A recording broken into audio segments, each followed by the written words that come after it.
धृतराष्ट्र जन्म से ही अंधे थे, अतः उनकी जगह पर पांडु को राजा बनाया गया। इससे धृतराष्ट्र को सदा अपनी नेत्रहीनता पर क्रोध आता और पांडु से द्वेष भावना होने लगती।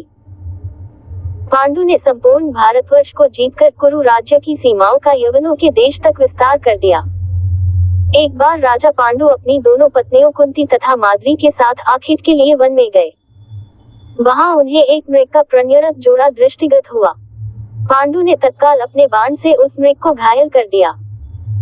मरते हुए मृगरूपधारी निर्दोष ऋषि ने पांडु को शाप दिया, राजन, तुम्हारे समान क्रूर पुरुष इस संसार में कोई भी नहीं होगा। तूने मुझे प्रणय के समय बाण मारा है, अतः जब कभी भी तू प्रणयरत होगा तेरी मृत्यु हो जाएगी।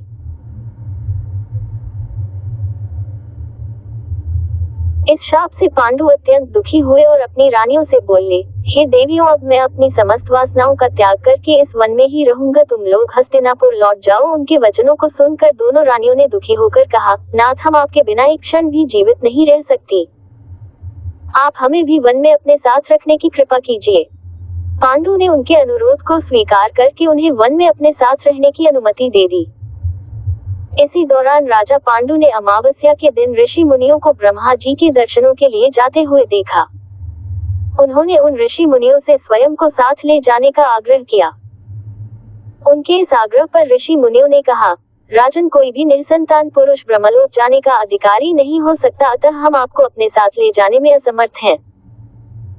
ऋषि मुनियों की बात सुनकर पांडु अपनी पत्नी से बोले, हे कुंती, मेरा जन्म लेना ही वृथा हो रहा है, क्योंकि संतानहीन व्यक्ति पितृऋण, ऋषि ऋण, देव ऋण तथा मनुष्य ऋण से मुक्ति नहीं पा सकता। क्या तुम पुत्र प्राप्ति के लिए मेरी सहायता कर सकती हो?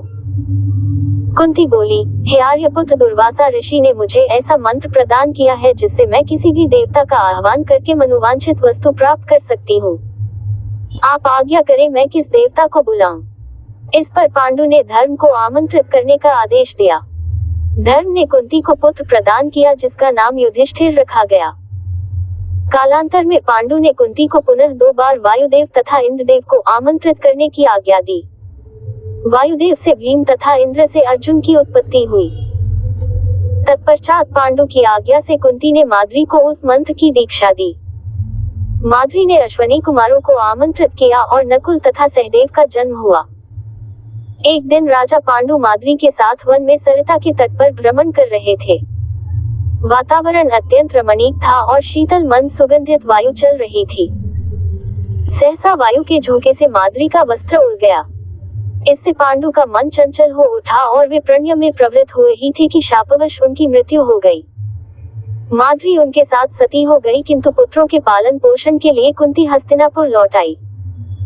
वहां रहने वाले ऋषि मुनि पांडवों को राजमहल छोड़कर आ गए। ऋषि मुनि तथा कुंती के कहने पर सभी ने पांडवों को पांडु का पुत्र मान लिया और उनका स्वागत किया।